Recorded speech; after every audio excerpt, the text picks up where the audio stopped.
So hello guys, good morning, good afternoon and good evening. तो आज हम लोग पॉलिटी की जो हमने सीरीज स्टार्ट की हुई है उसका जो है नेक्स्ट लेक्चर कर रहे हैं, ठीक है, जिसका नाम है फंडामेंटल ड्यूटीज़। ठीक है, आज हम फंडामेंटल ड्यूटीज़ को बड़ी डिटेल वाइज करेंगे, ठीक है। तो डिटेल वाइज करने से पहले थोड़ा सा मुझे इंक बड़ा करने दो इसका तो लेट्स डू। देखो, इन अर्लियर 1960s में क्या हुआ कि there was been growing realization that Indian constitution should not only enumerate rights but also emphasize the responsibility of citizens. ठीक है, you know the early 60s, that the turmoil that was India was going through, है ना. There was an external aggression also, there was war also with China, with Pakistan, and there was internal problem also. National emergency was later was imposed on various states. तो एक essential देखा कि Indians को भी जो है ना peoples के है एसेंशियल एस्पेक्ट देखा गया कि नेशन बिल्डिंग का और इंश्योरिंग का एक सोशल डिसिप्लिन जो है, तो स्वर्ण सिंह कमेटी जो है नियुक्त की गई, अपॉइंट की गई स्टडी करने के लिए, इश्यूज़ को रिकमेंड करने के लिए, मेजर्स को एनहेंस करने के लिए एक मॉरल ऑब्लिगेशन सिटीजन्स पे कि citizen should also have moral obligation. State is providing rights, but citizen should also have some moral obligation towards the state. The committee जो है नेम की गई, स्वर्ण सिंह जो इसके चेयरमैन थे, ठीक है, वो वॉज एक प्रोमिनेंट पॉलिटिकल लीडर थे और मिनिस्टर ऑफ एक्सटर्नल अफेयर थे उस टाइम, ठीक है। तो इसने क्या कहा, देखो फंडामेंटल ड्यूटीज़ जो है, फिर इसने जो है फंडामेंटल ड्यूटीज़ रिकमेंड की। ये सेट ऑफ कुछ मॉरल ऑब्लिगेशंस जो इंश्राइंड है किस में, आर्टिकल में, कॉन्स्टिट्यूशन ऑफ इंडिया में, और आर्टिकल कौन से 51A में, ठीक है। ये कॉन्स्टिट्यूशन ये क्या करता है, एम टू प्रमोट एक सेंसिबल रिस्पॉन्सिबिलिटी, डिसिप्लिन, एक पेट्रोटिज्म है ना सिटीजन ऑफ इंडिया में। तो आर्टिकल जो 46 कॉन्स्टिट्यूशनल अमेंडमेंट आया 1976 का, इसने एम्फसाइज किया कुछ सिविक्स रिस्पॉन्सिबिलिटीज़ भी होनी चाहिए, कुछ सोशल रिस्पॉन्सिबिलिटीज़ भी होनी चाहिए। किसकी? सिटीजन्स ऑफ इंडिया, सिटीजन्स की, जो हमारे कंट्री में रहते हैं, कुछ इंडिविजुअल्स की जो है रिस्पॉन्सिबिलिटीज़ होनी चाहिए, ठीक है।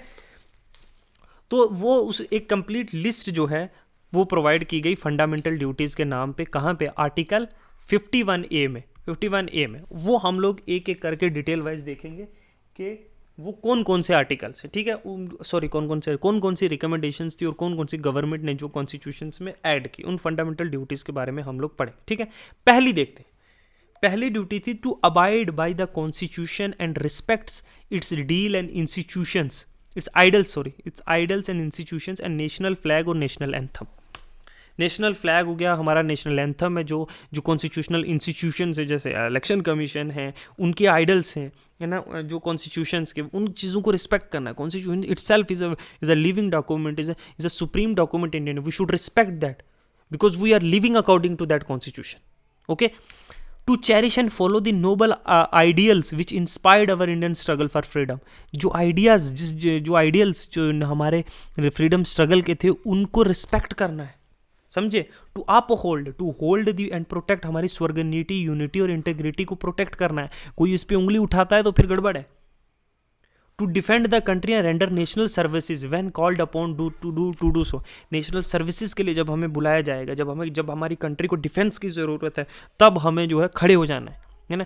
टू प्रमोट हार्मनी, प्रमोट करनी, और स्पिरिट ऑफ कॉमन ब्रदरहुड, एक दूसरे के बीच में। ये नहीं हम कम्युनल वायलेंस के नाम पे एक दूसरे के गले काट रहे हैं, नहीं, हमने क्या करना, all the people of India, transcending religion, linguistic, religious, sectional diversity, to renounce the practice of derogatory to dignity of women के खिलाफ जो डेरोगेटरी वर्ड्स, जो डेरोगेटरी हरकतें करते हैं, है ना, उसको हमने क्या डिसरिगार्ड करना है। We will not promote that. हमने religious, linguistic, regional, sectional diversity को भूल के अपने एक साथ हो जाना है ना, अमंग से ना, एक दूसरे के साथ प्यार मोहब्बत में रहना है। हमें जो है, जो कंट्री के रिच हेरिटेज है, जो उसका कंपोजिट कल्चर है, उसकी वैल्यू करनी है, समझे। ये नहीं मजाक उड़ाना है, कोई बंगाली है तो कोई आसामीज है, कोई जो कश्मीरी है, कोई पंजाबी है, नहीं, हमें उनकी वैल्यूज हमें नहीं प्रिजर्व करना है वो culture. We have different culture, we are so fortunate to have so diverse kind of culture. हमें प्रोटेक्ट करना है, इंप्रूव करना है नेशनल इन्वायरमेंट को, जो फॉरेस्ट है, हमारे लेक्स हैं, रिवर्स हैं, जो वाइल्ड लाइफ है ना, to have compassion for living creatures, वो भी तो लिविंग क्रिएचर है ना, उनके लिए हमारे दिल में क्या है, कंपैशन होना चाहिए, एम्पैथी होनी चाहिए, ओके। ये जो है, ये 8वां था कि डेवलप करना साइंटिफिक टेम्पर, ह्यूमनिज्म एंड और स्पिरिट ऑफ इंक्वायरी और रिफॉर्म। हमें अंधभक्त नहीं बन जाना है, हमें रीजनेबल होना है, हमें रीज़न ढूंढना है चीज़ों में, हमें रिफॉर्म्स ढूंढने हैं जो चीज़ें सोसाइटी में ख़राब हैं, समझे। हमें एक ह्यूमनिज्म की तरफ जाना है, humans are the centre of universe, उसकी तरफ जाना है, ठीक है। हमें हमें सेफ गार्ड करनी है पब्लिक प्रॉपर्टीज़ जो हैं, एंड एब्ज्योर वॉयलेंस, हमें जो है वॉयलेंस से दूर रहना चाहिए। आप देखते हो जब कभी दंगे स्ट्राइक्स होती हैं तो लोग जो है स्कूल बसेस जला देते हैं जिसमें बच्चे स्कूल जाते हैं, पब्लिक ट्रांसपोर्ट को जला देते हैं जिसमें बहुत लोग ट्रैवल करते हैं, विच कांट अफोर्ड। देखो पब्लिक ट्रांसपोर्ट तुम जला रहे हो, अमीर लोग थोड़ी ट्रैवल करते हैं उसमें, अमीरों के पास तो अपनी गाड़ी है, रिच पीपल। आप पुअर पीपल्स को जो है सफ़र कर रहे हो, क्योंकि these public transports are for the wellbeing of our, for our services they are. हमें स्ट्राइव करना है एक्सीलेंस की तरफ सब स्फेयर्स में, कलेक्टिव एक्टिविटीज़ करनी है हमें अगट्ठे जो है फेस्टिवल्स जैसे हम सेलिब्रेट करते हैं। In Deepavali we don't see Hindu Muslim Sikh Isai, वो all celebrate. In Holi we don't see that, colours don't differentiate people, ठीक है। So national constantly rises to higher level of endeavour and achievements. who is a parent or a guardians to provide opportunity for education of children, or any case may be a ward between them age of 6 to 14। हमें जो है अपने बच्चों को जो है 6 से 14 years की तरफ उनको एजुकेशन प्रोवाइड करनी है, उनको एक हेल्दी लाइफस्टाइल प्रोवाइड करनी है। ये 10 जो फंडामेंटल ड्यूटी, ठीक है, ये जो है फंडामेंटल ड्यूटी जो स्वर्ण सिंह कमेटी ने जो है रिकमेंड की थी, और भी बहुत सी की थी, लेकिन ये गवर्नमेंट ने जो है एक्सेप्ट की फंडामेंटल ड्यूटीज़, ठीक है। और इसको जो है 1976 का जो कॉन्स्टिट्यूशनल अमेंडमेंट एक्ट था उसके अंदर 46 के अंदर ऐड किया गया कॉन्स्टिट्यूशन के अंदर। ये हमारी रिस्पॉन्सिबिलिटी है, कुछ हमारी फंडामेंटल ड्यूटीज़ हैं टुवर्ड द कंट्री। ओके, समझ गए। अब हम पढ़ते हैं पर्पसेस ऑफ सिग्निफिकेंस। देखो फंडामेंटल ड्यूटी जो है एक रिमाइंडर की तरह है इंडियन सिटीजन्स के लिए, याद रखना सिटीजन्स के लिए, फॉरनर के लिए नहीं, अबाउट जो वैल्यू और रिस्पॉन्सिबिलिटी है हमारी, जो ज़रूरी असेंशियल है प्रोग्रेस के लिए हमारे नेशन के लिए, क्योंकि at the end it is our, it is not any one else, ठीक है। ये हमारे फ्यूचर जनरेशन के जो है हमारे बच्चे, हमारे पोते आगे, हमारे ग्रैंड चिल्ड्रंस, हमारे ग्रेट ग्रैंड चिल्ड्रंस, वो इस नेशन में रहेंगे, तो इस नेशन को हमें प्रोटेक्ट करना पड़ेगा।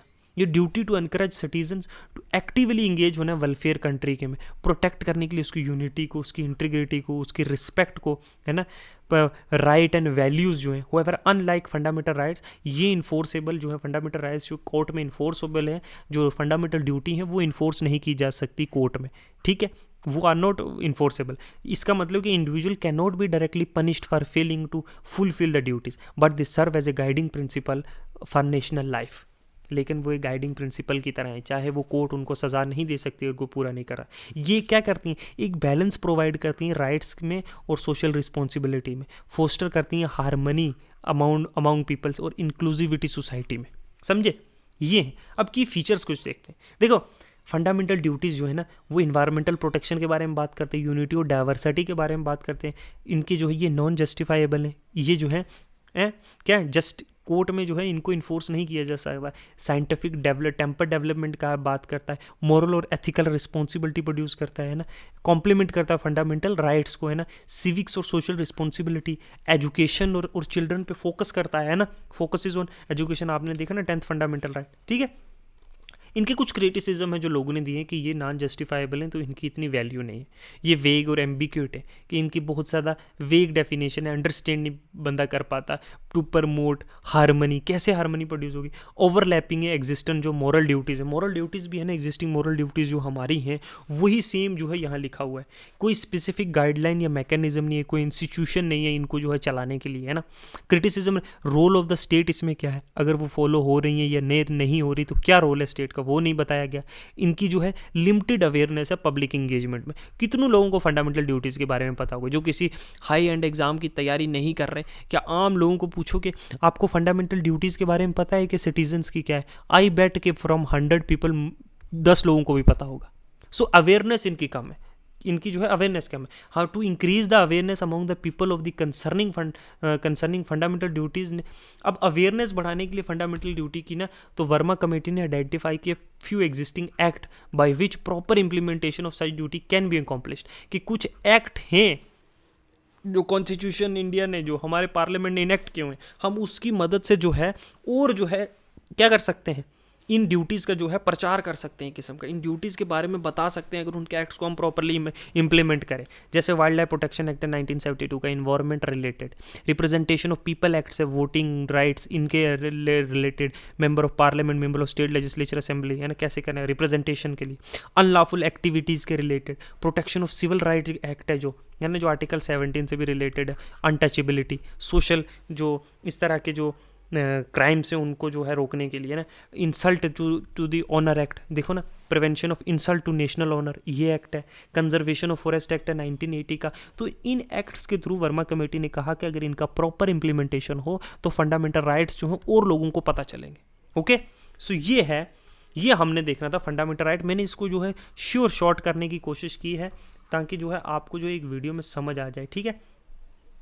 ज़्यादा जो है आपको जो है पूरी वीडियो ना देखने के लिए, क्योंकि it's not very important but it is important, it's somewhere in the medium. So exam perspective से हम लोग पढ़ रहे हैं ना, अगर आपको वैसे जानकारी लेनी है तो आप जाके कॉन्स्टिट्यूशन ऑफ इंडिया से भी देख सकते हो, but I think it's enough. Okay, कुछ और चीज़ें भी हैं लेकिन मैंने वो ऐड नहीं किया, मैंने सोचा I don't think that will simply burden you. Okay, तो thank you very much, like करो, शेयर करो, सब्सक्राइब करो, क्योंकि ये सीरीज़ जो है पूरी चलेगी, इसमें 80 या 90 लेक्चर्स भी अप्रोक्सीमेटली हो सकते हैं, ठीक है। हम लोग कंप्लीट जो है इंडिया की पॉलिटी के बारे में डिस्कस करेंगे, फ्रॉम लेक्चर 1 को, फ्रॉम हमने हिस्टोरिकल बैकग्राउंड से शुरू किया था टू दी एंड्स। ओके, तो लाइक कर लो, शेयर कर लो। मैं डेली जो है एक लेक्चर पोस्ट कर रहा हूँ, हर लेक्चर के बाद कभी कभी 2 भी आ रहे हैं, क्योंकि मैं जितना जल्दी उसको कंपाइल कर पा रहा हूँ उतना जल्दी आपके सामने लेके आ रहा हूँ। ओके, बाकी हम लोगों ने पॉलिटी की एनसीईआरटी भी स्टार्ट की हुई है, मैंने ज्योग्राफी की एनसीईआरटी जो है कंप्लीट कर दी है 6 to 12 की। पॉलिटी की एनसीईआरटी जो है वो मैंने 6 to 12 स्टार्ट की, तो हम समवेयर अराउंड 8th की ज्योग्राफी पे हैं, ठीक है। वो भी हम लोग in from approximately 15 I will try 15 नवंबर से पहले उसको कंप्लीट कर देंगे, और फिर हम लोग नेक्स्ट जो है हिस्ट्री के एनसीईआरटी पे चलेंगे। अगर आपको कोई भी जो है टॉपिक देखना तो मैंने जो है इस यूट्यूब चैनल पे जाके प्लेलिस्ट सेक्शन में जाओ, वहाँ मैंने इंडिविजुअली प्लेलिस्ट बनाए हुए हैं, इंडियन पॉलिटी के, ज्योग्राफी के, सीसेट के, तो इस तरह के उसमें जो वीडियोज़ ऐड होती रही, आप उस प्लेलिस्ट को सेव कर लो। ओके, और रेगुलरली चैनल पे आते रहो तो आपको जो है कंटेंट जो है फ्रीली कॉम्प्रिहेंसिवली आपको मिलता रहेगा। ओके, बाकी किसी को अगर ये नोट्स चाहिए तो मुझे कमेंट में बता दे, मैं उसको पर्सनली सेंड कर दूँगा। Okay, thank you.